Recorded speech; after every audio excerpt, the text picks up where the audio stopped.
She was just the lunch lady, until her hidden math exposed a racist pattern no one was supposed to see. A black honor student tackled in the cafeteria over a sandwich he paid for. Security said the footage was missing. But when she found the real video, it didn't just clear him, it pointed to something far worse. Before we deep dive into this interesting story, subscribe to our channel and tell us where are you watching from. Share in the comments below. The cafeteria was loud, chaotic, a swarm of conversations, tray clatters, and sneaker squeaks. And in the middle of it all stood Mabel Carter, 52 years old, hair tied back with a navy bandana, gently wiping down tables that would be dirty again in minutes. No one said her name. Not really. Maybe a ma'am here, a hey there. But Mabel? Never. Hanover Ridge High was a prestigious institution in North Carolina, the kind of school that prided itself on legacy, not justice. It hung banners boasting Ivy League acceptances and top athletics, but never once had it featured the lunchroom staff in its annual reports. Especially not Mabel. Despite working there for 27 years, she was a ghost in her own building. White administrators walked past her with clipboards and confidence, barely registering her presence. She moved like clockwork, not because she wanted invisibility, but because she had learned that standing still in a place like this made you a target. Quiet was survival, silence was armor. But her silence wasn't ignorance. Behind her calm eyes lived a kind of sharpness they didn't expect from someone in a faded apron. When she wiped down tables, she saw everything: who ate alone, who stuffed free lunch slips into their pocket with shame, who got passed over when someone needed help. She noticed how the black kids always seemed to be watched more closely, how their voices, if raised even slightly, drew the assistant principal faster than any fire alarm. She saw how the white kids could joke, shove, tease, all brushed off as boys being boys, or youthful energy. But when Jamal laughed too loud or Nia raised her voice to explain herself, it became a disciplinary note. It was subtle, always subtle, but it was there. She started saving things. Not for revenge. Not yet. Out of instinct.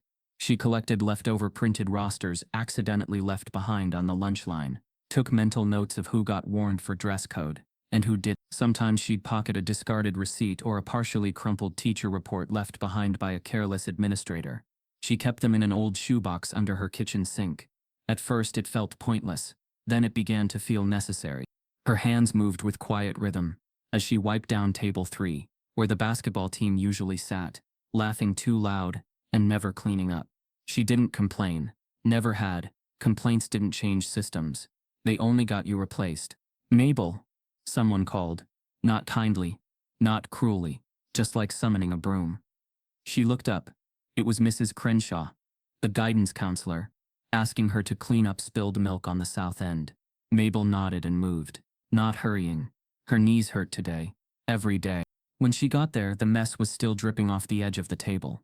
A freshman boy, blonde, expensive shoes, looked her dead in the eye and said with a laugh, "Clean it up, Miss Nobody." His friends laughed, not because it was funny, but because cruelty had always been a sport at Hanover Ridge. Mabel didn't flinch. She'd heard worse. Much worse. But that name, Ms. Nobody, hit differently. Not because it was original, but because it was true. Her hands moved slowly, deliberately, soaking up the spill. She stood after, and for just a second, her eyes locked with his.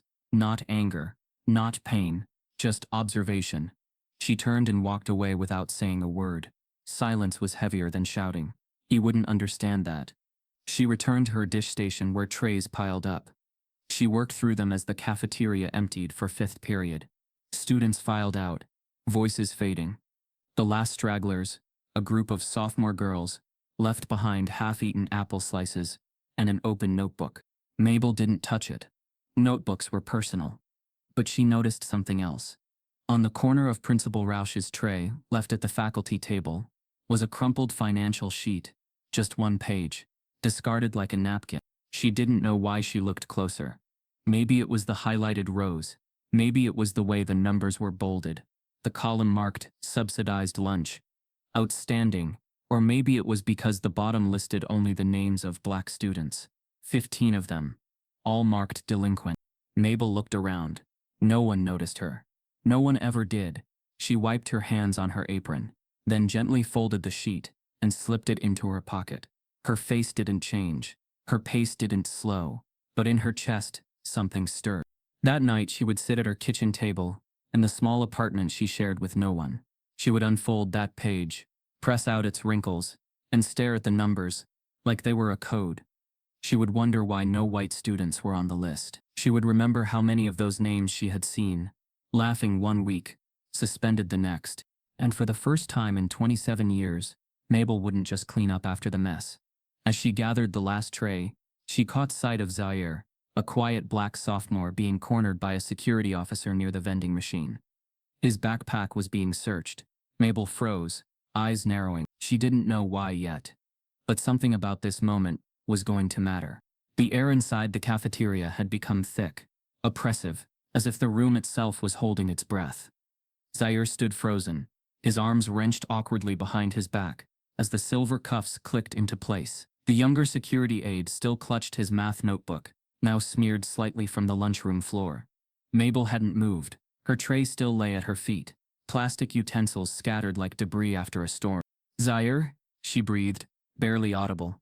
His head turned toward her, but only slightly, his eyes already swelling with disbelief, confusion, humiliation. It wasn't the arrest that hurt the most. It was that no one, not a single teacher, not a single administrator, had tried to stop it. The officer closest to him was speaking into a radio, clipped to his shoulder. "Suspect detained for theft. Student male. Black. Age approx.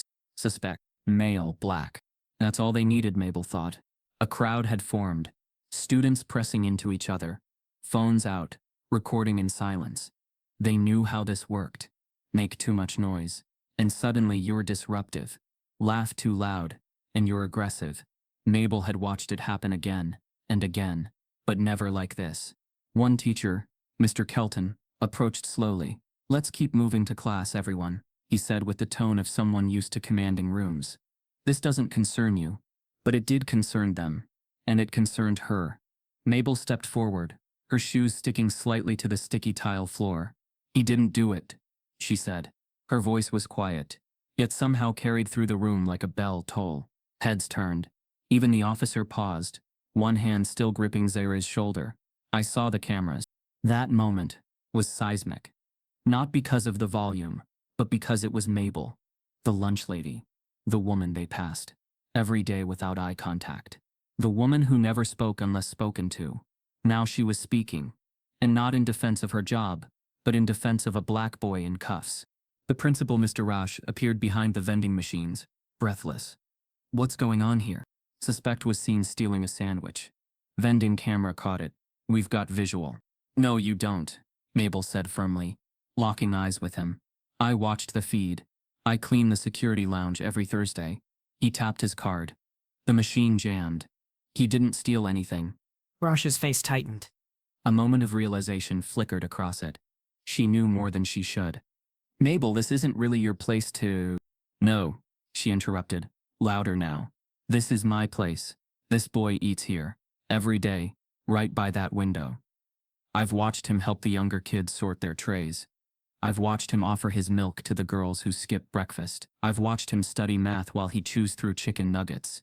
So yes, this is my place." Clayton Reese, the school board president, stoic, sharp-suited, smug, had entered the room during the commotion. He leaned casually against the doorway, arms folded, watching. Their eyes met, Mabel's and Clayton's. It wasn't the first time. She had once served him at a donor luncheon. He hadn't looked at her then either. Zaire was breathing hard now, shaking.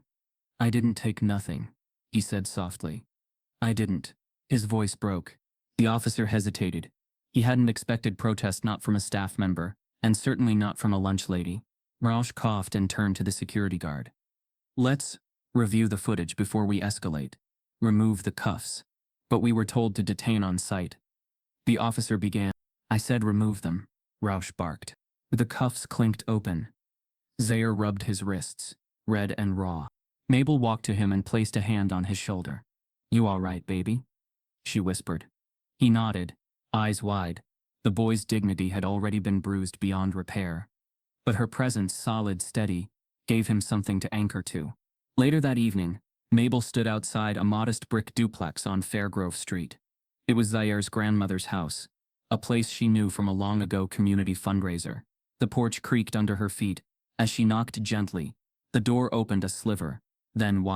"Miss Carter?" the woman asked, surprised. "I brought him something to eat." "He didn't get lunch." Zaire's grandmother, Mrs. Laverne Jameson, nodded, eyes glassy. "Come in." The living room was quiet. Zaire sat on the couch, wrapped in a blanket, remote untouched beside him. He didn't look up. "He ain't said a word since they let him go," his grandmother said, voice hoarse. "They say his scholarship might be withdrawn," said the arrest has to be investigated. "Even if they drop it, it'll be on file." "What does that mean, on file?" Mabel sat down slowly on the edge of the couch. She placed the foil-wrapped sandwich on the table. "It means they want it to follow him, even if it's wrong." Laverne exhaled deeply. "He worked so hard. Do you know he taught himself calculus over the summer? Taught me half of it." Mabel smiled, pained. "I believe it." There was a pause. "I saw something today," Mabel said. "Something I can't unsee. I've been collecting paperwork, receipts, budgets, names. There's something happening at that school, and I think your grandson is caught in the middle of it." Laverne looked at her, confused. "You mean the school's targeting him?" I think they're targeting kids like him. On paper. Quietly. With numbers and patterns. Not fists." Laverne's mouth trembled. "My boy isn't a number." "No, ma'am," Mabel said softly. "He's not." The next morning, Mabel arrived at school early. Before the doors opened, before the buzz, the air was crisp, and her breath fogged in the morning chill.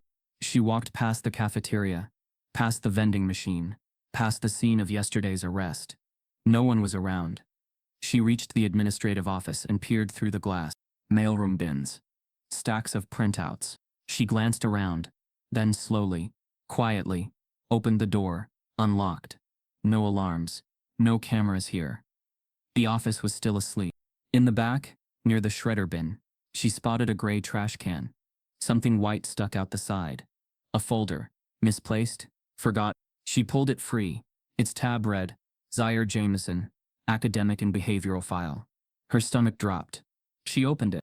Inside, test scores, honor roll certificates, a glowing letter of recommendation from the math department. All of it, tossed in the trash. But under the letterhead, something new. A second document, stamped confidential, listing a group of students flagged as discipline sensitive. Zaire's name wasn't alone. Mabel recognized 3 others from her wall. Someone had created a blacklist and buried it in garbage. Mabel sat in her modest kitchen again, the early morning light barely pushing through the blinds. Her fingers traced the edges of Zaire's trashed academic file, the confidential blacklist folded tightly beneath it. The papers felt heavier than paper should, like they were soaked in stories never meant to be told. The previous night's confrontation hadn't settled her. It had ignited something. There was a pattern here, not just of numbers, not just of lunch debt or detentions, but of silence. A strategic kind. The kind that didn't scream or shout. The kind that erased. And Mabel, once invisible, was now determined to see everything. She began her day quietly, as usual, wiping down stainless steel counters, stacking trays, refilling napkin dispensers. But her eyes didn't rest. They watched who walked in late, who got whispered warnings from teachers, who the security officer lingered behind. She noticed the coded glances, the quiet reprimands. Black and Latino students were flagged for behavior so minor it was almost absurd. Laughing too loudly, wearing headphones during study hall, being out of uniform for untucked shirts or colorful shoelaces. White students passed freely, even when they cursed or pushed each other. Nothing written down, no file notes. Mabel remembered something that had irritated her weeks ago. A white senior, who had swiped a tray of cookies from behind the cafeteria counter. She had witnessed it. The monitor on duty, a coach in a school-issued polo, had seen it too, and simply smirked. "Get out of here, Josh," he'd said, laughing. "No write-up. No detention." Mabel had noted the name. Josh. She'd checked his record quietly last week when filing away spoons. Not a single disciplinary mark. She contrasted that to a black student, who was flagged for theft when an unpaid snack was later found in a friend's bag. An incident that triggered a suspension and a scholarship warning. That's when Mabel began focusing on the school's surveillance systems. She had noticed how quickly security footage surfaced when black students were accused of misbehavior. Camera angles that appeared within minutes of a call, Yet when a white student was involved, the footage often couldn't be located, or was inconclusive. That discrepancy gnawed at her. Late one afternoon, long after the final bell had rung, and students had poured out toward buses and parents' cars, Mabel stayed behind, under the pretense of a cleaning shift. The IT room was located on the second floor, tucked behind the library. It always smelled of burnt plastic and cold coffee, a place for data, not people. She had never been inside before, but today she walked in with a borrowed faculty badge and the poise of someone long overlooked. The room was empty. Rows of dusty monitors blinked silently. A sticky note on the desk held a list of camera locations, each labeled with codes: KF1, KL West 3, VIND 2. Mabel scanned the screens. One monitor showed a familiar angle, the vending machine, where Zaire had been cuffed. She leaned in and clicked on the interface. A login prompt appeared. She hesitated. Then, remembering years of watching the IT tech login every Thursday morning, as she wiped down keyboards nearby, she typed what she'd memorized. Staff 20. It worked. Within minutes, Mabel had access to video logs. She scanned recent files and opened the folder from the day of Zaire's arrest. The footage showed exactly what she remembered. Zaire tapping his card, the machine not dispensing, and his confused glance at the cafeteria aide. Then nothing. A hard cut. The footage ended mid-action. She searched for camera logs from other incidents she remembered. The white student, Josh, taking the cookies. A hallway shoving match between two lacrosse players. Another white student caught vaping behind the gym. In each case, the footage was either missing entirely or corrupted. File unavailable. Error. Footage not saved. Her heart pounded. This wasn't negligence. This was curation. Evidence only existed when it fit the narrative they needed. Everything else? It vanished. Back at home, Mabel began sketching heat maps by hand. Zones where black students were most likely to be reprimanded, suspended, or flagged for behavior alerts. Her math was precise, relentless. She created layered maps, one for camera surveillance, one for staff complaints, one for cafeteria debt. All of them glowed red around certain hallways and common areas, particularly the vending machines, study corners, and the central lunchroom where most of the interventions occurred. She added a blue overlay, white students flagged in those same areas. The results were stunning. Where the red pulsed with alerts, the blue barely flickered. Same places, different experiences. That night, she opened a photo album long buried at the back of her closet. Inside, a picture of her son, Nathaniel, tall, smiling, holding a basketball in one hand, and a certificate in the other. Hanover Ridge, class of 2. Her fingers trembled as she flipped the page to a suspension notice. Accused of plagiarism on a history paper. Expelled before a full review. His scholarship offer had vanished the next week. The teacher who filed the complaint still worked there. Mabel had walked past her every morning for years. Tears slipped silently down her face. It wasn't just happening again. It had never stopped. Determined, Mabel returned to school early the next morning. She needed more proof. Internal proof. If she could get access to print logs or internal memos tied to camera edits, she could start building an official complaint.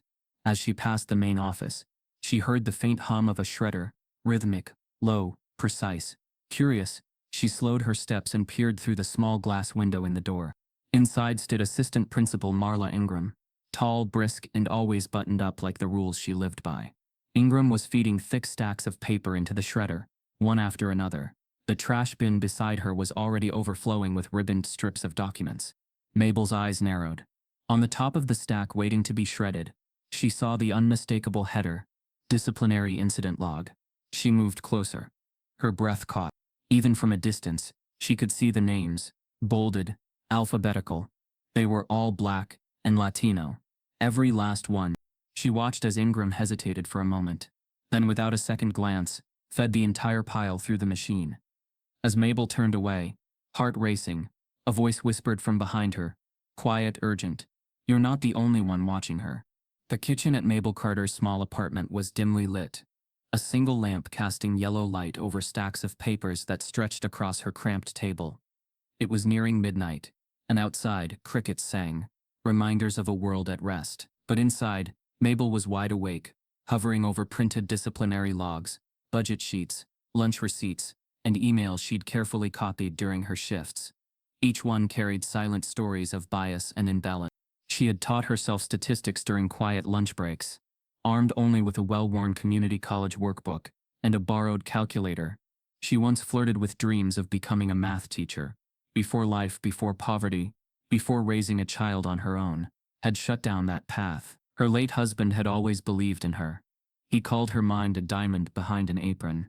But after he passed, bills and responsibilities turned dreams into whispers. Tonight, those whispers roared.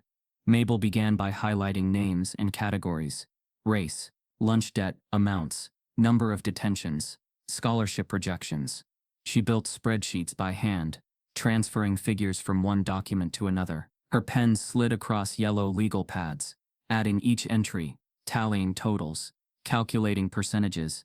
She discovered that black students carried nearly 3 times as much unpaid lunch debt as their white counterparts. Detentions involving black students were nearly 4 times more frequent. Scholarship rejection letters often cited attendance issues, which correlated suspiciously with removal for disciplinary reasons. There was no awareness on official forms that cited lack of motivation or defiance. It was subtle bias masked in bureaucratic phrasing. Mabel's chest tightened as she realized how predictable the results were, and how invisible the injustice remained to others. She stood up slowly and walked over to her wall, the only empty surface in her apartment. She pinned a printed spreadsheet titled "Lunch Debt by Race," then another for detention rates. She used red string to connect causes and effects. Lunch debt pointing to detention, detention leading to scholarship rejections. Blue strings represented attendance cuts. Green represented honor roll misses. The map looked stark, chaotic, like a crime scene diagram, exposing patterns no one wanted to see. At one pin, she paused. Zaire, a bright sophomore with an A in algebra, who always ate after serving breakfast tables, his name repeated under both lunch debt and detentions. It echoed in her mind. The red thread wound through his file and connected to 4 other black students, who had lost their eligibility for the school's prestigious scholarship. 5 files, 5 kids. Mabel pressed her fingers to her temples. She thought of her late husband again, of his dream that they would tutor kids together, him with history, her with math. The memory made her eyes sting. She sighed quietly, and then whispered to the empty room, "They don't know what they're doing to these kids." She leaned over her desk and sketched a line graph, illustrating the sharp disparity. Debt, detentions, rejections rising sharply for black students while remaining low and flat for whites. She nodded to herself. That's enough to build a case. An unexpected twist came as she opened a folder she thought held purely administrative memos. There, tucked between cafeteria cleaning schedules, was a handwritten note: "Do not promote these students," listing names, percentages, and behaviors. All of them black. It looked official. It used language like maintain order and focus on compliance. Shock pinned her breath. This went beyond oversight. This was intentional. Tension surged. Her hands shook, and she placed the notebook gingerly on the table. If the school could write memos like that, who had written it? And why? How many other hidden instructions existed behind closed doors? She blew out the candle on top of her used coffee mug. Eyes narrowed on the wall of evidence around her. She whispered to herself, "This system is built to fail kids who look like me." It was no longer just theory. It was suppression. Every pin and string was proof. Outside, the blinds rattled in a faint breeze. In the quiet apartment, her phone buzzed. A student group chat notification. Police had been seen in the cafeteria during lunch. Mabel stared at the screen, heart tightening. She recognized the student's name immediately. Zaire. No explanation, just they arrested someone. She gathered her papers and slipped on her coat, moving toward the door. No time to second guess. In the lobby of the school, the front glass doors reflected her face. Exhaustion etched into her skin, determination shining in her eyes. Every unspoken grievance held in those lines pressed her toward action. When she arrived at the cafeteria, the lunch tables were mostly empty. 5th period, but the mood was different. A hush had slipped into the air. A low hum of whispers. Mabel's heart hammered as she turned toward the center of the room. Students had formed a loose circle. In the middle, Zaire stood surrounded by 2 security officers, arms behind his back, cuffs glinting in the fluorescent light. He looked small, bewildered, struggling to find understanding. His backpack was lying open on a table, contents scattered. Mabel recognized his algebra journal lying among the notebooks. His face looked at her over paralleled books and spilled pencil case, fear mixed with confusion. The security guard's hand gripped Zaire's arm tightly, as if to make a statement, not because he struggled. Mabel took a breath, then another. Her tray clattered to the floor. The noise echoed. She stared, rooted in horror. Time seemed to slow. The students nearest to them gasped, stepping back. Zaire's eyes locked with Mabel's. It wasn't just a look. It was a plea. An accusation. Help me, it seemed to say. The room was silent enough to hear the whirring servos of surveillance cameras overhead. This was the moment an entire pattern crystallized. Injustice powered by invisible systems, targeting a boy bound in the threads of that ugly map on her wall. Mabel's hand hovered over the fallen tray. Her mind raced against the regular clock. She didn't need words yet. She just needed to observe and remember. Just as a younger security aide lifts Zaire's notebook from the ground, she sees the blue string on the back cover, Mabel's unusual pattern code drawn earlier. Connecting his file to the larger network, the guard pauses. Mabel realizes someone else has been inside her notes. The whisper still echoed in Mabel's ears as she walked away from the main office. You're not the only one watching her. She didn't turn back. She didn't need to. That voice, cautious, deliberate, was a crack in the wall of silence. Someone else inside the system had seen what she saw. Maybe not all of it, but enough to know what was being destroyed in that shredder wasn't trash. It was evidence. She returned home that evening, not just shaken, but sharpened. The game had changed. If they were watching, she needed to move faster, smarter, deeper. Mabel sat at her kitchen table, surrounded by files, graphs, and hastily labeled manila folders. Her apartment had transformed into a command center. Coffee-stained reports flanked color-coded notebooks. She took a deep breath and opened a fresh sheet of graph paper. The time had come to turn these fragments into a weapon. She titled the first page, Equity Ratio Model, Hanover Ridge High. Pulling from weeks of collected data, lunch debt, discipline incidents, academic honors, she built columns and comparison points. She used total enrollment by race as her baseline, then compared disciplinary action rates, suspension percentages, scholarship losses, and honor roll counts. The math was exacting. No guesses. No assumption. The disparities were staggering. Black students made up 28% of the student body, but accounted for 61% of lunch debt cases and 72% of suspensions. They only represented 9% of honor roll nominees. Latino students showed similar pattern. Meanwhile, white students, 51% of the population, received 11% of all disciplinary actions and accounted for 77% of academic award. Mabel's hands trembled as she connected the ratios. She circled each in red, then ran totals to determine her equity ratio, the numerical indicator of racial fairness in institutional treatment. Hanover Ridge's final equity score, my 241. She paused. Even without knowing national averages, she knew this was catastrophic. Next, she cross-verified her findings with school board reports, the ones published each quarter online, polished and vague. In those glossy PDFs, discipline rates were framed as improving. Suspensions were categorized without demographic breakdowns. Award rates were listed without racial context. On paper, it looked fine, safe, balanced. But numbers don't lie, they hide, and what they were hiding was systemic. She printed everything and compiled it into a binder. The cover was simple, no title, just a blue dot in the top right corner, a mark she now used to identify her real files. Inside were her graphs, color codes, heat maps, and disparities listed with side-by-side comparisons. A visual story so clear it made the injustice unmissable. Then she turned to the comments, the ones embedded in teacher reports, academic referrals, disciplinary notices. She read through dozens, hundreds. Black students were called disruptive, unmotivated, emotionally volatile. Latino students were rowdy, non-compliant, or labeled language challenged, even when they were fluent. But white students? Energetic. Needs structure. Bright. Just distracted. It wasn't just what was said, it was how it was said. Mabel had seen this coded language before, not in a school, but in her own life. Her brother Malcolm. He'd been a math prodigy. Quiet. Brilliant.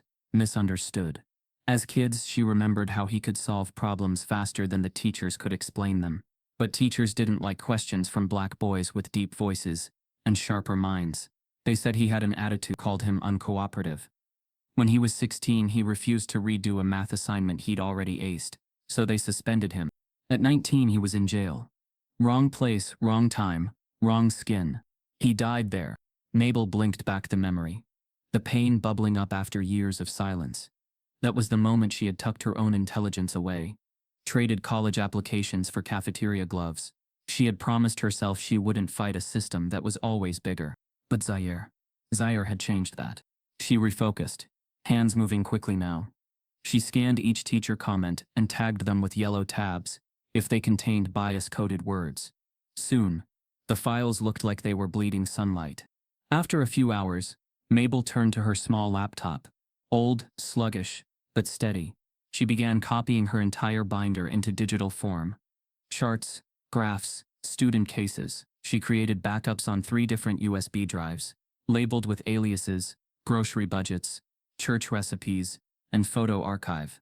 She slipped one drive into her sock drawer, another into the empty cereal box above the fridge, and the third, she paused, then tucked it in the hem of the blue apron she wore every day at school. If they came for her, they wouldn't find it easily. That night, her inbox pinged. She expected a newsletter or spam. But this was different. Sender: unknown at masked net. Subject: stop. Message: you're being watched. We know what you're compiling. Stop digging, or we dig into you. Mabel stared at the screen. The cursor blinked back like a dare. Her hands didn't shake this time. She was past fear, past hesitation. She whispered aloud, "Let them dig." But the message had planted something. A new urgency. If they knew, it meant they were worried, which meant she was close. As she closed the laptop, her eyes caught something that made her freeze. A live alert window had opened on her browser. Someone was remotely accessing her webcam. It blinked once, then went black. Mabel stood in the staff hallway, her apron still tied around her waist, clipboard clutched in hand. The linoleum beneath her feet was freshly waxed, catching the pale ceiling lights in a sterile sheen. Every breath she took felt like swallowing gravel. Across from her, the door to the faculty lounge stood open, its frosted glass barely muffling the low chatter inside. Once a month, the staff of Hanover Ridge gathered here to discuss policy updates, budget reallocation, classroom behavior trends. It was a space dominated by administrators, department heads, and those with titles attached to their lanyards. A lunch lady had never stepped foot inside during one of these meetings, until now. In her hands was a manila folder, labeled in her slanted handwriting, "Invisible Math." Earlier that week, Dolores had uncovered a loophole buried in the staff handbook from 2015. A clause allowed any school-employed staff member to request up to 3 minutes of floor time during an official meeting, provided their request was submitted in writing at least 48 hours prior. It was meant for safety grievances or custodial concerns. Mabel, however, had filed her request citing academic resource disparities impacting student nutrition and discipline. Principal Rausch hadn't been happy, but he hadn't denied her either. By rule, he couldn't, not without triggering a union complaint. Still, she knew what this would cost her. Maybe her job. Maybe more. She stepped into the room. Conversations didn't exactly stop. They stalled, like someone had hit mute on a TV. 40 faces turned toward her, eyebrows raised. Most of them didn't even recognize her out of context. In the cafeteria, she was scenery. Here she was an interruption. Principal Rausch cleared his throat. "All right, folks, before we move to agenda item 6, we have Miss Carter." The pause before her name felt surgical. "She's requested 3 minutes." Mabel nodded once and walked to the back wall, refusing the offer of the empty podium. Instead, she opened her folder and removed a stack of color graphs, spreadsheets, and annotated memos. She held them like a preacher might hold a worn Bible, not with pride, but with reverence. Her voice was calm but unwavering. "My name is Mabel Carter. I've worked in this building for 27 years, served over 900,000 lunches, wiped down every table, cleaned every mess." No one spoke. "And in all that time, I've seen patterns most of y'all haven't. Not because you couldn't, but because you didn't have to." She held up the first graph, a line chart showing racial disparities in lunch debt. "This graph shows that black students make up less than a third of this school, but they hold nearly 3/4 of the lunch debt. You see this spike?" She pointed to a sharp incline. "That's the week Saria Jameson got suspended for a sandwich he didn't steal." A visible shift rippled through the room. She flipped to another chart, this one mapping suspensions by race. This red line? That's the percentage of black students disciplined this year. 4 times higher than white students. Same hallways, same rules, different punishments. Rausch stirred. Miss Carter. She has her 3 minutes, Dolores called from the back, flanked by a representative from the support staff union. Her presence hadn't been announced, but it had been planned. Mabel continued. I tracked honor roll nominations too. White students dominate that list. 77%, even though GPA distributions are nearly identical across racial groups. I looked at attendance. I looked at behavioral flags. I looked at who gets access to tutors. And I'm here to tell you something's broken. She paused, then slowly placed the graphs down and pulled out a single photo worn at the edges, held together by old Scotch tape. My son went here, she said softly. Nathaniel, smart as a whip, he got expelled for plagiarism. The paper he was accused of copying? I wrote it with him. He did the work. They just didn't believe he could. No one breathed. Mabel's voice cracked, just slightly. He lost his scholarship, got locked up 2 years later, never got out. She let that hang in the air. I stayed silent all these years because I thought that's what survival looked like. But survival ain't justice, and silence ain't protection. At the front, a white history teacher shuffled in his seat. A guidance counselor dabbed her eyes. One teacher, young, red-haired, new, stood and stepped out quietly. Shaken. In the back of the room, Mr. Landry, a gruff English teacher who rarely spoke, raised his hand. Ms. Carter, he said hoarsely, where did you get these numbers? She turned to him. I watched. I listened. I recorded. And I did the math. No applause. No cheers. Just truth laid bare under fluorescent lights. Principal Rausch opened his mouth, but before he could speak, a teacher aide hit record on her phone, pointed straight at him. He hesitated, opted for silence. Mabel gathered her papers, folded her folder shut, and walked out. Not rushed, not smug, just done. The hallway was quiet. Her hands didn't shake. She had spoken. She had finally been heard. The next morning, Mabel arrived at school as usual, early, before the kids. She carried her usual thermos of lukewarm coffee, her apron freshly washed and pressed. She moved toward the staff locker room to grab her ID badge, same as always. But something was off. Her locker, normally tucked in the far left corner, was wide open, empty. No apron, no thermos, no binder, no folder, just a yellow post-it on the inside wall. CH. She stepped back, heart pacing faster. She reached for her pocket, only to realize her ID badge was gone. She patted her coat. Her lanyard wasn't there. Confused, she moved toward the cafeteria doors. They didn't open. The card reader blinked red. Locked out.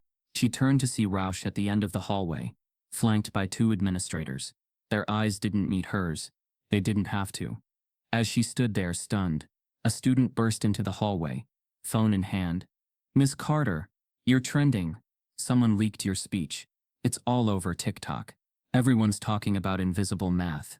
The fluorescent lights flickered overhead as Mabel stood outside the main office. The air in the hallway chilled with intent.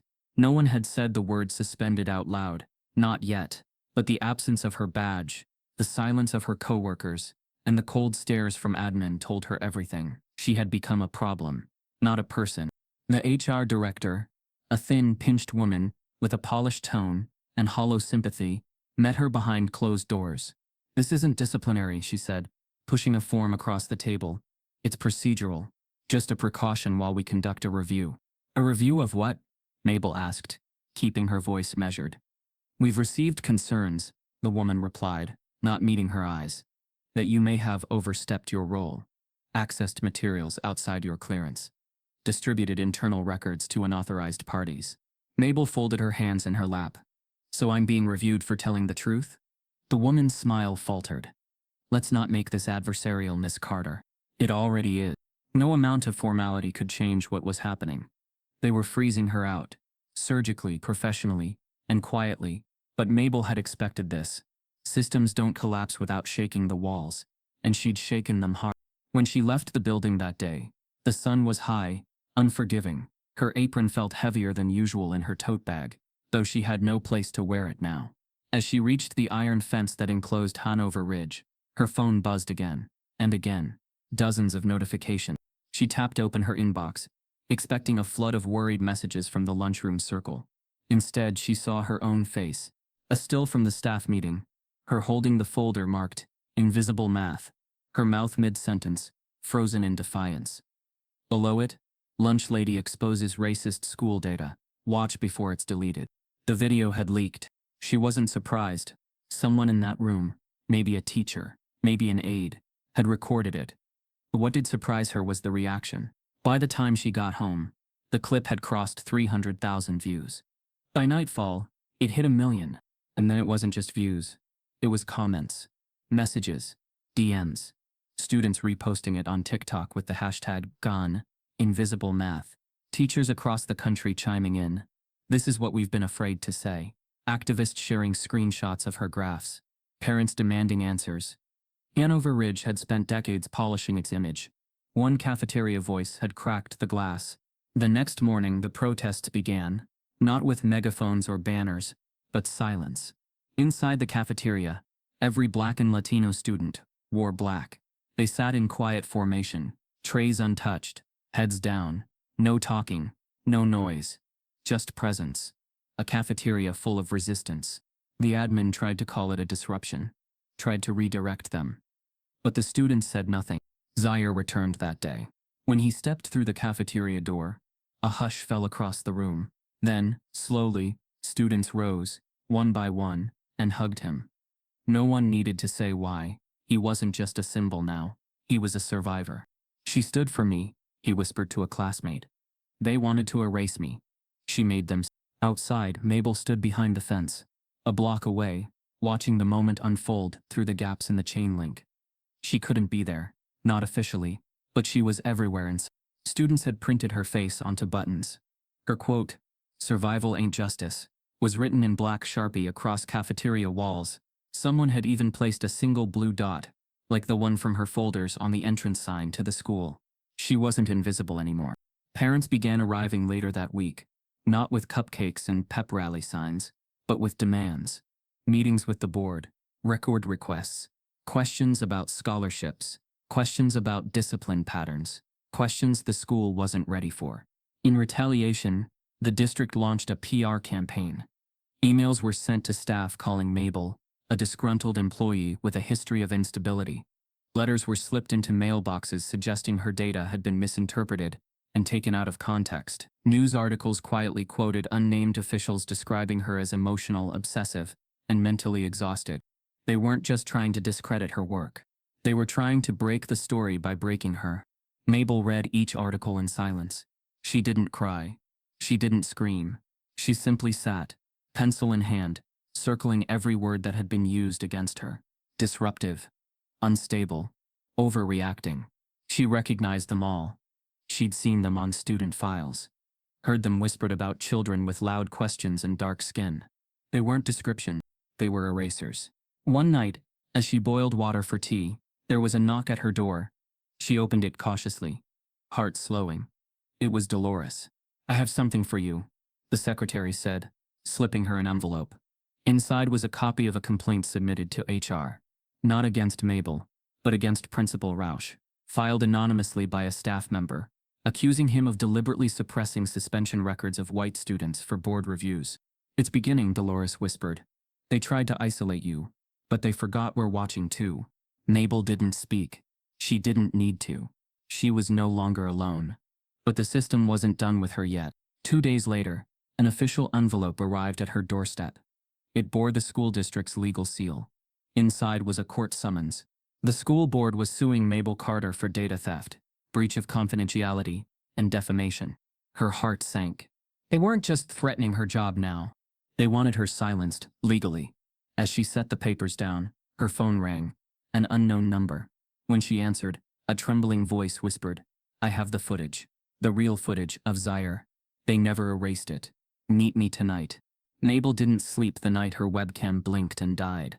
She sat in the dark for hours, laptop closed, the silence of her apartment suddenly feeling like surveillance itself. Every shadow could have been a watcher. Every ping, a warning. She wasn't just holding numbers anymore. She was holding a threat, and someone wanted it buried. But threats didn't scare Mabel. Not anymore. They just reminded her she couldn't do this alone. The next morning, as the cafeteria buzzed with trays and chatter, Mabel moved differently, calmer, more deliberate. She didn't linger too long in one place, didn't speak louder than needed, but in small gestures, she began to reach out to the people no one ever thanked, no one ever truly saw. She started with Dolores, the secretary in the front office. She was older, black with sharp eyes and a soft laugh that had long since learned how to be quiet. Mabel found her sipping lukewarm coffee during the third period lull. "I've been seeing too much lately," Mabel whispered, not looking directly at her. Dolores didn't flinch. Too much and nothing at all. That's the curse. They didn't speak more that day. But the next, Dolores left a sticky note on Mabel's tray. "Meet me by the east vending machine. After sixth period." From there it began. Mabel met quietly with Carlos, a soft-spoken janitor who had worked nights at Hanover Ridge since 1998. He never spoke during staff meetings, always left before the others arrived. But when Mabel asked him if he'd ever noticed files going missing after certain student complaints, his eyes didn't blink. He simply nodded and said, "They used to call it cleaning. Now they call it compliance." Then there was Janelle, the assistant to the special ed coordinator. Young, biracial, weary beyond her years. She shared how two of her black students were denied speech therapy sessions because they were labeled as having behavioral challenges. Instead, the parents never even knew, she whispered, voice breaking. By the end of that week, Mabel had pulled together 7 of them: a janitor, a secretary, a hall monitor, a teacher's aide, 2 cafeteria workers, and herself. None had power, but together they held truth.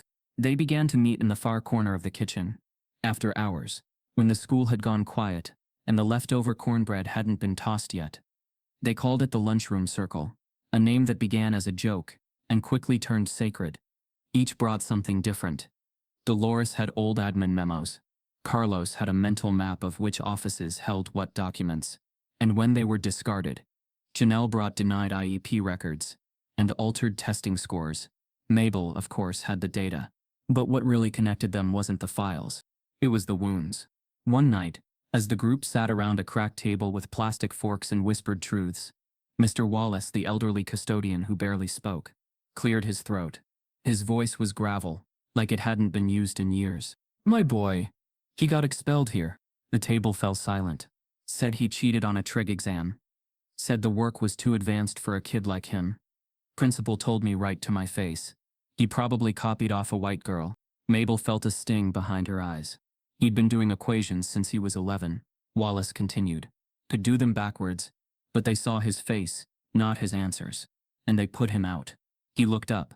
"I kept cleaning their floors though, for 20 more years." No one spoke for a long time, just the quiet hum of the fridge, and the pain that sat between them. "That's how they keep it going," Mabel finally said. "They count on us being tired, on us being grateful just to be here." Dolores leaned forward.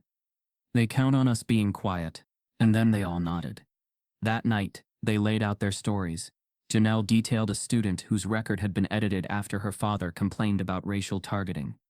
Carlos shared how cleaning requests often prioritized certain classrooms over others, especially when parents were donors. Dolores read from a log she'd kept for years, tracking every suspicious change in student records, every odd deletion, every accidental double entry. Patterns emerged. Students flagged for attitude issues were nearly always black or brown. Those with missing file segments often had families without the resources to push back.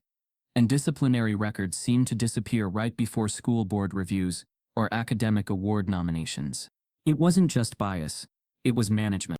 A controlled environment where silence wasn't just encouraged, it was enforced. And yet, in the soft clatter of leftover forks and half-lit cafeteria lights, the silence broke. Not loud, but enough to feel like resistance. They began to formalize it. Notes, logs, a shared folder passed by hand, never email. They documented patterns, timelines, names. They were careful, strategic, anonymous. Until one day, Mabel arrived early to find Janelle waiting by the loading dock. Eyes wide, hands shaking. She held a white envelope, thick, official. "I found this in my mailbox. No name, no sender." Inside was a letter typed in cold, distant language. "Notice of warning. Breach of professional conduct. It has come to our attention that you may be in unauthorized possession of confidential student information. You are advised to cease any non-sanctioned data activity or face formal investigation. No signature, no date, no proof, just a threat and a warning. Janelle folded it back up. They know. Mabel nodded slowly. Then we're closer than we thought. As they stepped inside, Dolores ran toward them, her voice low and panicked. One of our files is gone, the one with the scholarship denials. It was in my drawer last night. This morning it's empty. Someone took it. The courtroom was smaller than Mabel expected, not the sweeping marble chambers from television, but a modest wood-paneled space with faded carpet and stiff, creaky chairs. The American flag hung lopsided behind the judge's bench, its edges frayed like it, too, had been watching injustice quietly for decades. Mabel Carter sat at the defendant's table, alone. There was no high-powered attorney beside her, no polished legal team, just two large boxes filled with printed spreadsheets, heat maps, screenshots, and annotated files. Her life's work, gathered in silence, organized with care, and carried here with the hope that truth would finally have its day. The courtroom buzzed softly. News had spread fast. The woman being sued by an entire school district for data theft and defamation was the same woman who'd exposed one of the most damning patterns of racial discrimination in a public school in recent memory. Students packed the benches behind her, parents, reporters, even former faculty. Judge Amari Benson, a black woman with gray at her temples and eyes sharp as razors, called the room to order. Mabel Carter representing herself, she said, scanning the docket. Hanover Ridge Unified School District, plaintiff. Opening statements may proceed. Mabel stood slowly, clearing her throat. Her palms were clammy, her legs aching from years of standing on tiled floors that offered no forgiveness. But her voice was steady. Your Honor, she began. I'm not a lawyer, I'm a lunch lady. I've served meals and wiped tables for 27 years, but I've also seen things, tracked things, that I couldn't ignore anymore. She gestured toward her boxes. These documents show patterns, not opinions, not guesses. Patterns. In how this school treats black and brown students differently. In who gets punished, who gets pushed out, and who gets protected. She walked slowly to the evidence stand and lifted out a color-coded graph, large enough for the courtroom to see. This line here is the number of suspensions for black students over 3 years. This one, barely moving, is for white students. Same school, same years. The judge leaned forward. These aren't just numbers, Mabel continued. They're names. Kids who missed tests, lost scholarships, and got labeled before they had a chance. On the plaintiff's side, a team of lawyers scribbled furiously, but none interrupted. The gallery behind her was silent, breathless. Mabel moved to the second chart, a heat map. This shows where most behavioral incidents are reported. You'll notice it's the vending machine area, the East Hall, and the cafeteria, all places where students of color gather. Surveillance is heaviest here, and so is punishment. She pulled out a third item, a printed still from a security feed. Zier's face, mid-expression, surprised, scared, reaching for a receipt. This was Zaire Jameson. He was arrested for a sandwich he paid for. They claimed the camera didn't work that day. I now have proof that it did. There was a stir in the room. Mabel paused, looked to the gallery, and then back to the judge. I kept quiet for years, Your Honor, not because I didn't care, but because I knew what would happen if I spoke up. I'd lose everything.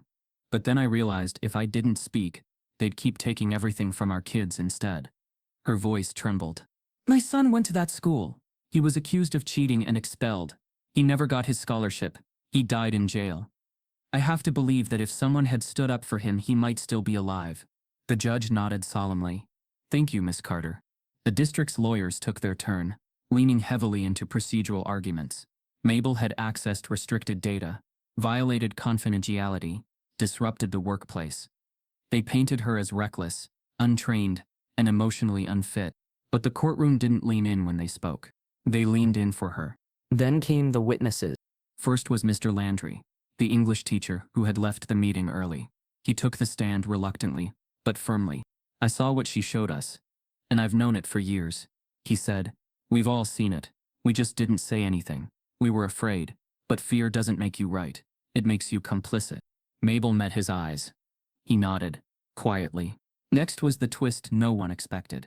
Angela Torres, a former vice principal, took the stand, her hands visibly shaking. I shredded the reports, she confessed, not because I wanted to, but because I was told to. The board president said racial reports would damage the school's image during funding season. I destroyed student data. That's the truth. Gasps erupted. Who told you to do that? Judge Benson asked. Angela hesitated. Clayton Reese. The board president. The courtroom buzzed like electricity had passed through it. The judge struck her gavel. Behind Mabel, Dolores pressed her hand to her chest.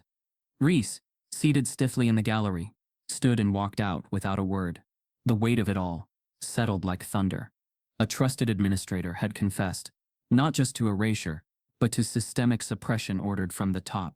Mabel sat still, breathing slowly, letting it all settle. The judge cleared her throat. In light of this testimony and the complexity of the evidence provided, I am calling a 48-hour recess to review newly submitted material. Court is adjourned. The room burst into murmurs. The gallery moved as one, surrounding Mabel, whispering thanks, encouragement. Reporters shouted questions, but she heard none of it. She was staring at a USB drive, placed quietly on her table during the commotion. No label, just a blue dot. Back in her apartment that night, she inserted the drive and opened the single file inside. It was a video, the full, uncut footage from Zaire's arrest. It showed him tapping his card, being denied by a jammed machine, and turning to ask for help. But in the corner, barely visible, was the cafeteria aide, pocketing the sandwich himself, and then glancing at the camera and smiling. The video spread like a lightning strike across the internet, shared first by a local reporter, then picked up by a regional blog, and by noon it was on every major national news site. Mabel hadn't slept since opening the USB drive the night before, her heart pounding as the footage played on loop in her head. Zaire tapping his card, the machine glitching, his confused glance, and then the cafeteria aide, slipping the sandwich into his own bag, deliberately. Then the worst part, the moment Zaire turned to explain, only to be grabbed from behind and slammed to the ground by security. The video showed his face twisted not in guilt, but in confusion. His receipt was in his hand the whole time. No cuts, no missing timestamps. Raw, clear, undeniable. The reaction was immediate. Social media lit up with fury and disbelief. The hashtag #MathDon'tLie began trending within hours, started by a group of black high school students from another district who said they'd faced the same kind of targeting. Within a day, the story was featured on Good Morning America, MSNBC, and BuzzFeed News. The video now carried a caption that read, "Exposed. Lunch Ladies' Data versus School's Racism. The receipts are real." District officials scrambled. They issued a shaky statement claiming they had not seen the footage before, and that it was not part of the disciplinary process. But Mabel's data had timestamps. Her evidence matched the surveillance file, minute for minute. They couldn't say the cameras didn't work anymore. The world had seen that they did. The footage didn't just show Zaire. It also revealed the cafeteria aide, Ben Dorsey, a part-time worker with deep family ties to the school board. In a side-by-side clip posted by an independent journalist, Ben was later shown patting a white student on the back as he walked out with 2 unpaid snack bars. No alarm, no tackle, just a smile. The contrast was damning. Zaire had been tackled for nothing. The other boy was never even questioned. Mabel watched the news coverage from her kitchen, her phone buzzing non-stop. Messages poured in, strangers, parents, professors, and activists writing to say they believed her, that they had suspected all along, but had never had the proof.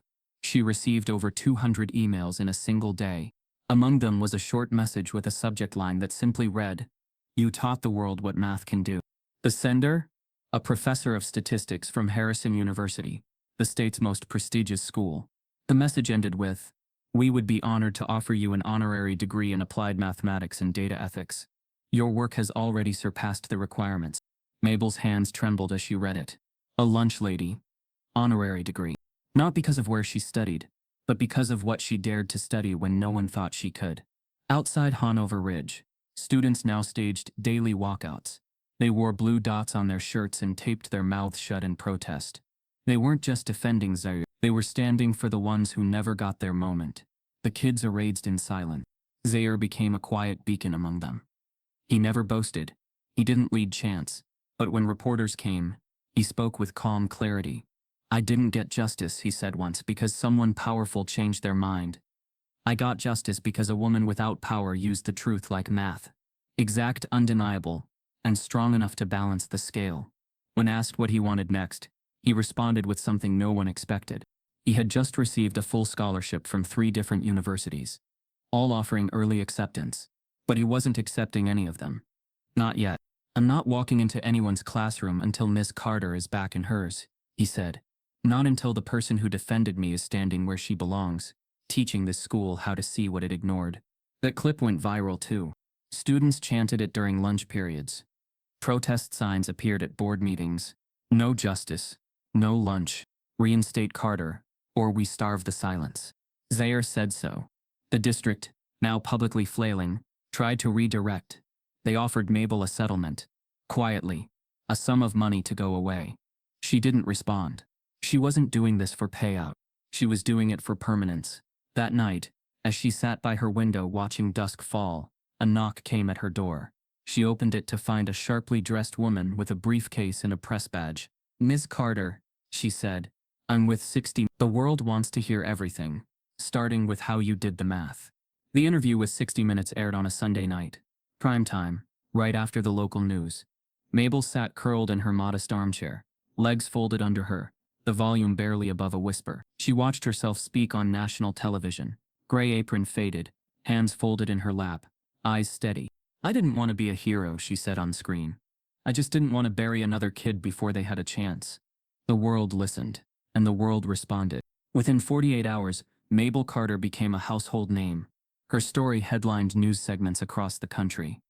She was profiled in The Atlantic and featured in the New York Times. Twitter exploded with tributes. Civil rights advocates, data scientists, and teachers' unions all rallied behind her. But Mabel wasn't chasing the cameras. Invitations poured in from every direction: educational forums, policy conferences, DEI summits. They offered keynote spots, book deals, media tours. One national education network offered her a 6-figure contract to consult on racial bias training. She turned them all down. Not because she didn't feel honored, but because she wasn't done fighting where the fight started. She met with her lunchroom circle behind closed doors, still using the cafeteria as their war room. The janitors, the aides, Dolores, Carlos, they still worked there, still walked the halls every day under cold glares and polite threats. "I won't take a spotlight," Mabel said one evening, "until y'all can walk to your job without wondering if someone's going to make you disappear next."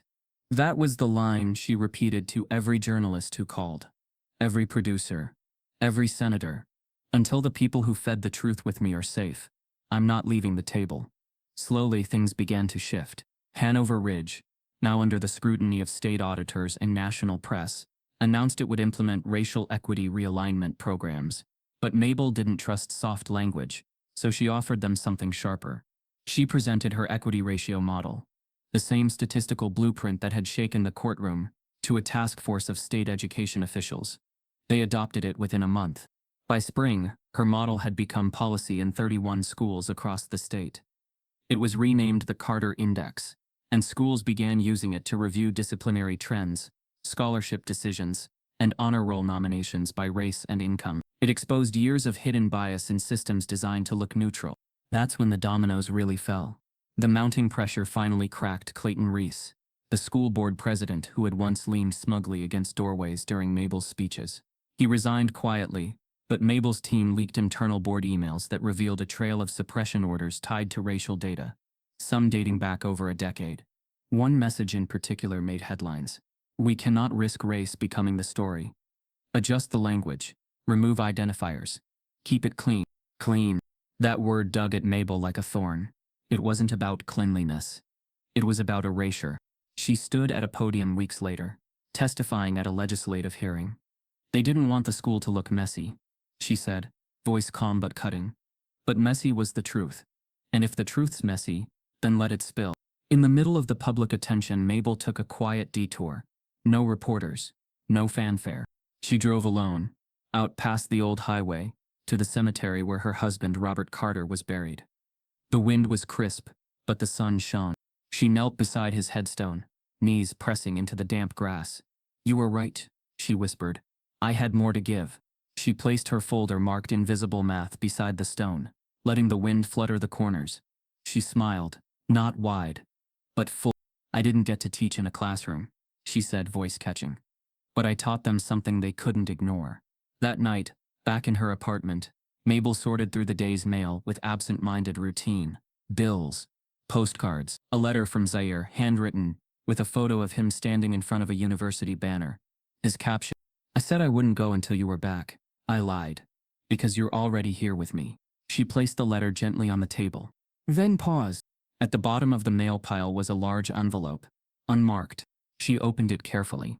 Inside was a red folder, aged, with a wax seal and embossed lettering on the corner. Confidential. Hanover Ridge Deep Archive. No note. No sender. Her fingers hesitated, then peeled back the seal. Inside were documents she'd never seen.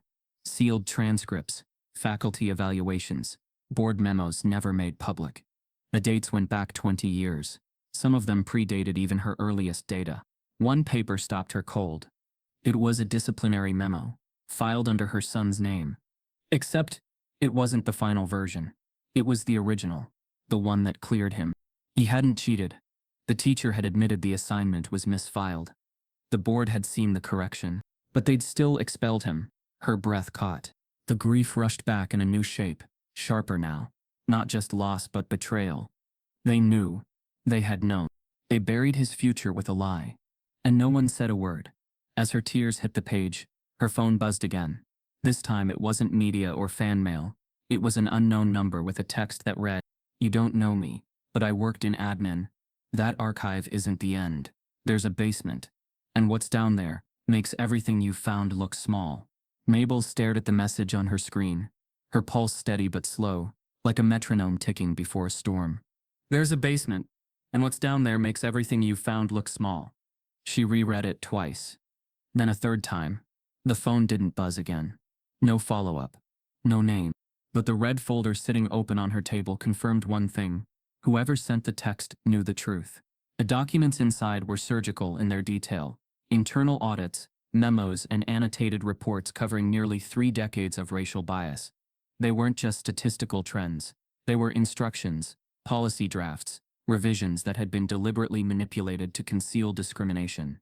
One page listed scholarship rejection summaries by year. Each line showed the same pattern. When Black or Latino students reached the qualifying GPA, reviewers added behavioral inconsistencies, poor teacher feedback, or non-compliant parent engagement to disqualify them. Another file detailed hiring decisions for faculty positions. It compared internal evaluations of candidates and showed that Black applicants with more experience were passed over for white candidates with less, flagged under ambiguous terms like culture fit or questionable confidence. But it was the third folder that hollowed Mabel out like a bell struck too hard. Her son's name. Nathaniel Carter. Class of She flipped through the thick report. His expulsion summary had been updated after his appeal, an appeal they claimed never existed, but here it was, documented and denied. The reason? Racial containment strategy, tolerated at board level to prevent pattern exposure. Mabel's hand flew to her mouth. That wasn't a mistake. That wasn't a misunderstanding. It was a decision. A measured, deliberate erasure of her son's future. Tears came quietly. Not the kind that sobbed or screamed. The kind that arrived with silence and stayed like shadows. She wasn't just grieving Nathaniel all over again. She was grieving every truth they had stolen and hidden behind systems and forms and polished public statements. The ledger was unforgivable, but it was also undeniable. She knew what she had to do. By the end of the week, Mabel had scanned and sorted every page. She made 4 copies, 1 for herself, and 3 to go elsewhere. She walked by herself into the downtown newsroom of the state's largest investigative publication. She wore no makeup, no press jacket, just her Sunday shoes and her grandmother's brooch. When the receptionist asked if she had an appointment, Mabel laid the red folder down and said only, "This will be your lead story for the next month." They took her to a conference room within minutes. A team of journalists listened, wide-eyed, as Mabel described what she'd found. The archive, the original memos, the racial codes embedded in hiring logs. She handed them copies of everything. She didn't ask for money. She didn't ask for credit. "Just make them tell the truth," she said. And they did. Within 2 weeks, a hidden ledger became a national headline, a 5-part expose, complete with scanned documents, highlighted quotes, and anonymous interviews with former Hanover Ridge staff. It drew millions of readers. Outrage erupted online. Protests reignited in front of the school district headquarters. News vans camped outside Hanover Ridge, like it was ground zero for a national reckoning. The story triggered a federal review. The Department of Education opened a civil rights investigation into Hanover Ridge and 4 other affiliated schools. Subpoenas followed. Internal email servers were requested. Depositions scheduled. But Mabel didn't stop there. She called a town hall. It wasn't just about legal proceedings. It was about families, the ones who'd been lied to, erased, silenced. She organized the meeting at the community rec center on a Friday evening. She paid for the folding chairs herself. Word spread quickly. That night, over 200 people filled the room. Some sat, some stood against the walls. Some held framed photos of kids long graduated or long gone. Mabel stood at the front with the red folder in hand.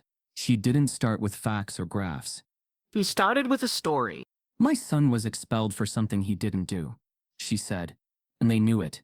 They wrote it down, and then they buried it. Gasps. One woman wept openly in the back. They used language like containment strategy, like we were diseases, like our children were threats.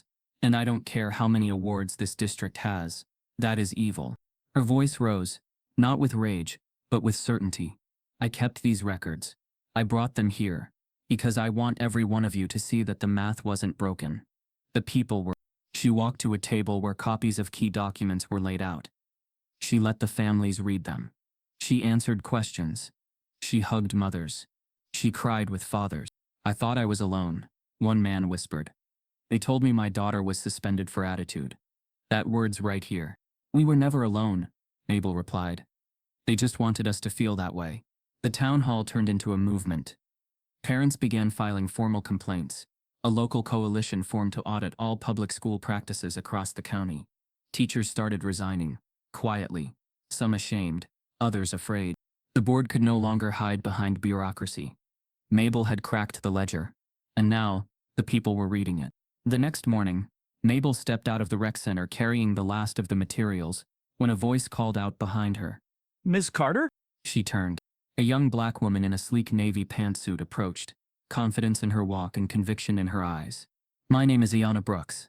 I'm the newly elected school board member for District 4. Mabel raised an eyebrow. You're the one who flipped that seat. Ayanna smiled. You're the one who made it flip. She extended a thick envelope toward her. I wanted to speak with you first, before anyone else sees this. What's inside? It's not from the past. It's what's still happening. Right now. There's more. And I want to work with you to dismantle it. Mabel took the envelope slowly. Her fingers shook, not from fear but from the weight of what she was now holding. Inside the envelope was a list current students, still enrolled, flagged for passive academic resistance. One of them was Zaire's little sister. The envelope Ayanna handed Mabel changed everything again. Inside, beneath the surface-level files, was a growing real-time list of students flagged for passive academic resistance. A vague, racially coded term used to preemptively mark students who didn't perform to projected enthusiasm standards. It wasn't a disciplinary report, it was a surveillance strategy, a silent profiling document. And there, 3 names down, was Naima Jameson, Zaire's younger sister. Mabel closed the folder slowly, her hands tightening around the edges. They were still doing it. Quietly. Systematically. The spotlight hadn't stopped them. It had only taught them to move deeper underground. I need to be in that room, Mabel said to Ayanna, eyes steady. Ayanna nodded. That's why I'm here. The board is fractured. Your name is too loud for them to ignore now. And I'm loud enough to force a vote. Within a month, Mabel Carter was sitting across from the same district board that had once tried to erase her. But now she was seated at their table. Not as a plaintiff, not as a problem, but as the incoming director of educational equity, a paid executive role with authority over student treatment metrics, staff hiring data, and internal audits. She didn't dress in corporate suits. She wore her usual navy blouse and pinned her grandmother's brooch to her collar, the same brooch she wore at her husband's funeral. The board members stared. Some curious, some uncomfortable. They had offered her the position to avoid further scandal, but she didn't take it to be accepted. She took it to rebuild the house they'd tried to collapse on top of her. Her first official act wasn't to send an email or attend a ribbon-cutting ceremony. It was to call a meeting, not in the district office, but in the school cafeteria. She stood in front of the staff she had walked beside for years and announced, "My first hires are going to be the people who've been ignored the longest." She turned toward Dolores, Carlos, Janelle, and Mr. Wallace. "I want you all on my team. Data liaisons. Field accountability. Whatever they call it, I call it truth work. And I need the people I trust to build it with me." Tears welled in their eyes. Dolores laughed through hers. "You sure the district knows what they just did?" Mabel smiled. "They will." She moved fast. She restructured the internal complaint system, making it anonymous, multilingual, and accessible to every student and staff member. She created a rotating student oversight council, one from each grade, to sit in on curriculum reviews. She reopened cases of flagged scholarship losses and began restoring opportunities to those unfairly marked. And then she did something no one expected. She went back to the cafeteria. She didn't return as a worker. She returned as a witness. Above the tray return station, she installed a silver plaque engraved with a single line from a poem written by Zarer, now a published youth author and speaker. "She fed us, then freed us." The day it was unveiled, students gathered in silence, many placing their lunch trays below it, like offerings. Some touched the words with reverence. Others stared, tears clinging to the rims of their eyes. Mabel didn't speak that day. She let the silence say everything. But she wasn't done. She turned the cafeteria into a student forum every Friday afternoon. The same space where students had once been tackled, humiliated, and erased now became a place for their voices to shape policy. It wasn't symbolic. It was binding. Every Friday, Mabel sat at the front table. No podium, no microphone, just her clipboard, her graphs, and a heart open enough to hear every story. They talked about overcrowded classrooms, biased grading, ignored talents, and unseen trauma. No issue was too small. No student was too quiet. It was there, 3 months after her appointment, that something unexpected happened. It was a warm Friday. The students had just shared updates on the new tutoring program, and Zair's recent op-ed in the Washington Post. Mabel was preparing to close the session when a soft voice interrupted. "I have something." She turned. A freshman girl, small with dark braids tucked behind her ears and oversized glasses, stood at the side of the room. She clutched a binder to her chest. Mabel smiled gently. "Go ahead, baby. You've got the floor." The girl walked forward slowly. "My name's Alani Freeman," she said. "I've been tracking something." Mabel tilted her head. "Tracking?" Alani nodded. "During homeroom, I started noticing which kids were getting pulled out for meetings. College prep, scholarship interviews, AP test reviews. At first I thought it was random, but then I started a list." She opened the binder. "I used the Carter Index, your math. I ran it through our grade level." Mabel's eyebrows raised. "You ran the equity ratio?" Alani nodded. "And I found something worse." She flipped the binder open. Charts, graphs, data, names. "They stopped using flags on files," Alani said. "Now they're just excluding certain students from being notified about programs at all. The counselors say they don't qualify, but I checked. They do. All of them do." She tapped a section with 5 names, all black or brown, all straight-A students. None had been invited to the new mentorship program. "This isn't about punishing kids anymore," she said, voice rising. "This is about erasing their future before it starts." The room fell into a heavy, aching silence. Mabel stood, walked to Alani, and gently placed a hand on her shoulder. "You just did what grown folks failed to do for years," she said. "You saw it, you proved it, and you said it out loud." Alani looked up at her. "What do we do now?" Mabel turned toward the rest of the room. Her voice strong. "We make room at the table for new chairs. Because truth doesn't retire, and neither does justice." Just then, Dolores rushed in from the back hallway, face pale, holding a printed notice. "Mabel," she whispered, "you need to see this. They're trying to shut down the equity office. Today." The announcement landed like a bomb. "They're trying to shut down the equity office. Today."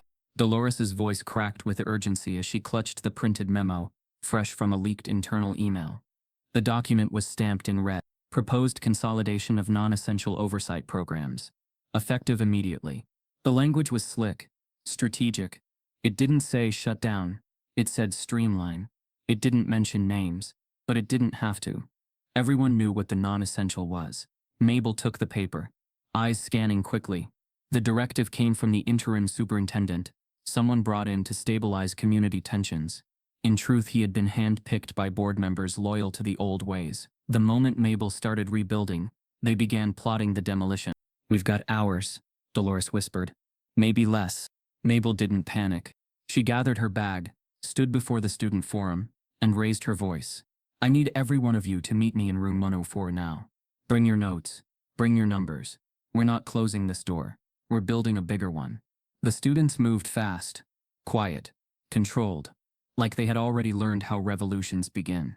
By noon, room 104, the former teacher supply room that had become the heartbeat of the equity office, was packed with students, aides, and allies.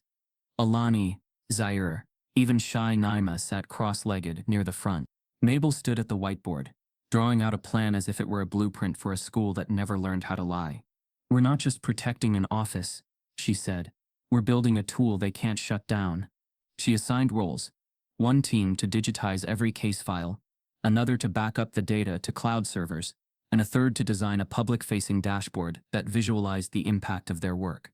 Alani took the lead on the last one. Within 3 days, she and a small group of coders launched a clean, powerful platform called TruthLens, a real-time equity tracker showing disciplinary data, honor roll access, scholarship trends, and racial disparities across every department at Hanover Ridge. It updated every 72 hours, publicly. Parents started logging in, teachers started paying attention, and districts started calling. Soon, TruthLens was adopted by schools in neighboring cities. Within 2 months, it was live in 15 campuses across the county. Each one customized the dashboard using Mabel's Carter Index model, the same statistical framework she had sketched by hand in a dim kitchen a year earlier. This wasn't just a tool anymore. It was a movement. Meanwhile, Zaire had stepped into his own light. He delivered his first public speech at a youth empowerment conference, wearing a plain black hoodie and speaking with the same measured calm he'd used the day Mabel stood up for him. He spoke about silence, about systems, about the day he was tackled for a sandwich, and the woman who believed him when no one else would. "She didn't just serve lunch," he said. "She served truth, and truth don't come with a receipt, but it always costs somebody something." The clip went viral.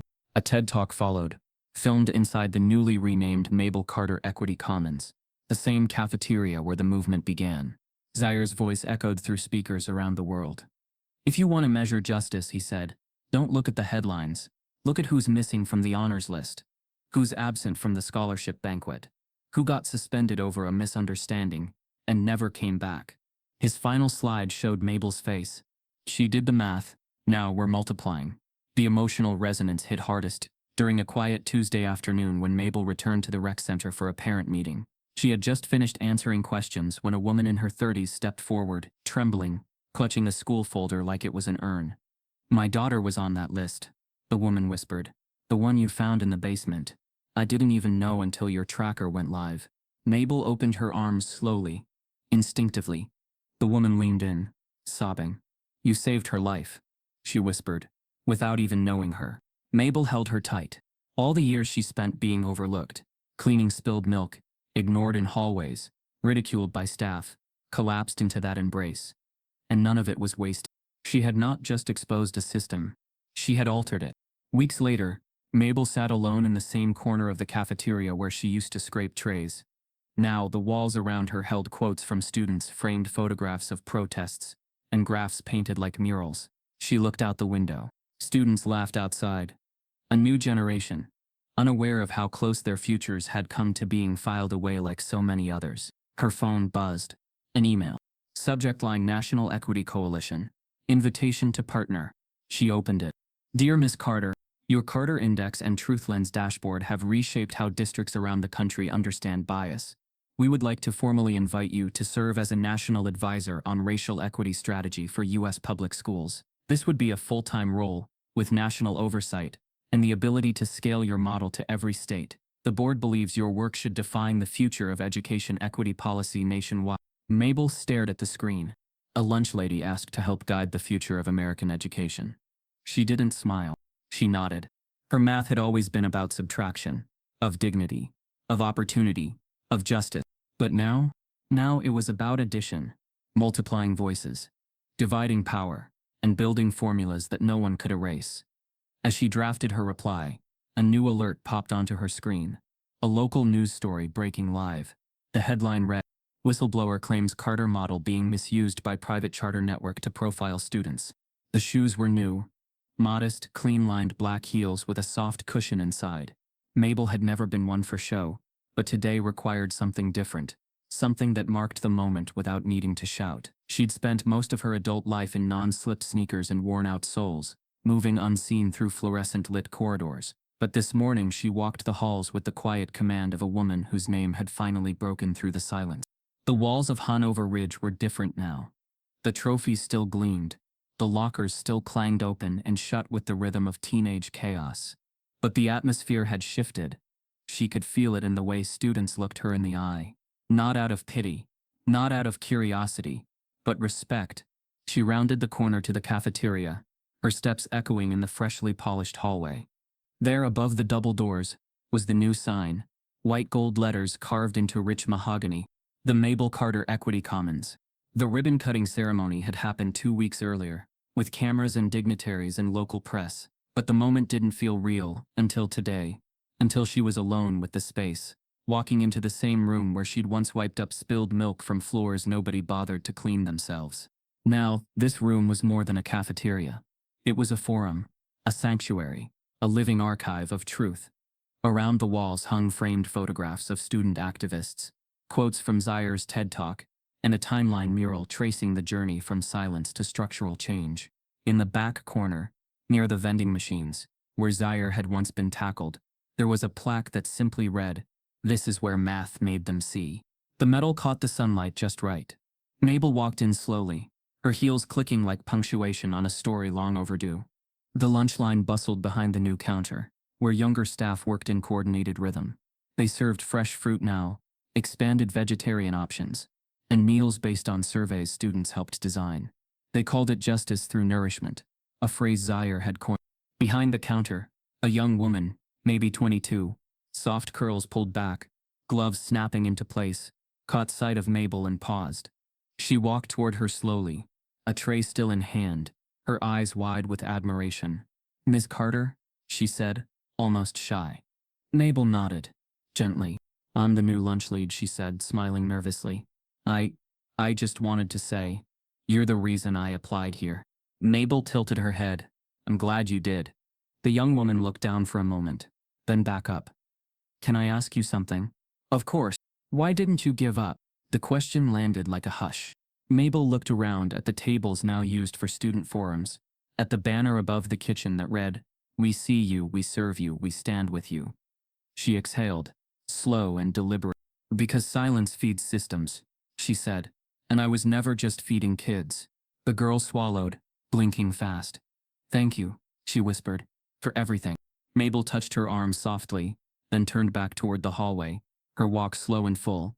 Later that afternoon, Mabel stood near the main entrance as the final bell rang. The air shifted again, the unmistakable thrum of release as hundreds of students poured into the hallway, voices rising in familiar waves of teenage noise. But something had changed. They saw her, one by one. They passed her, and nodded.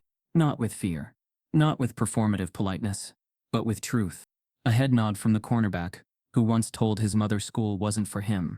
A quiet smile from Naima, Zaire's sister, now president of the freshman council. A full stop from Alani, who pressed a small folder into Mabel's hand and whispered, "It's my college essay. I wrote it about the day you listened." Each moment landed deeper than applause ever could. Mabel stood still, hand over her chest, letting the weight of it all settle. She had been the background for decades, invisible, underestimated, unheard. Now her presence was part of the architecture. That evening, in her apartment, Mabel sat by the same kitchen table where her journey had begun. Once covered in spilled receipts and smuggled spreadsheets, now it held laminated awards, framed thank you letters, and a tiny potted plant gifted by the youngest student in the cafeteria, with a note that read, "You made it safe to be smart again." Her phone buzzed. She picked it up. expecting another message from the school board or a student parent. But the caller ID read, U.S. Senate, ID Committee. Mabel blinked. She answered. Miss Carter, a smooth but urgent voice said. I know this is unexpected, but we're reviewing national education reform strategies for the upcoming session, and your work with the Carter Index has set a new standard. We'd like your help designing a national equity audit model. You'd be shaping policy for millions of students. There was a pause. We need your math. Mabel closed her eyes. She thought of Robert, of Nathaniel, of Dolores, of the folder buried behind a cafeteria trash can, of Zair's face the day he said, She stood for me. She opened her eyes again. I'll do it, she said. But not alone. The voice on the other end smiled. Understood. We'll make room at the table. She ended the call and looked out her window at the city slowly folding into dusk. The same city that had once forgotten her. Not anymore. Not after the math. Not after the truth. Not after they finally said her name. They tried to bury the truth behind closed doors and shredded files. But one woman proved that silence is how injustice survives. If her story moved you, if you've ever seen someone punished for just being seen, type yes if you believe in justice. Subscribe if this broke your heart.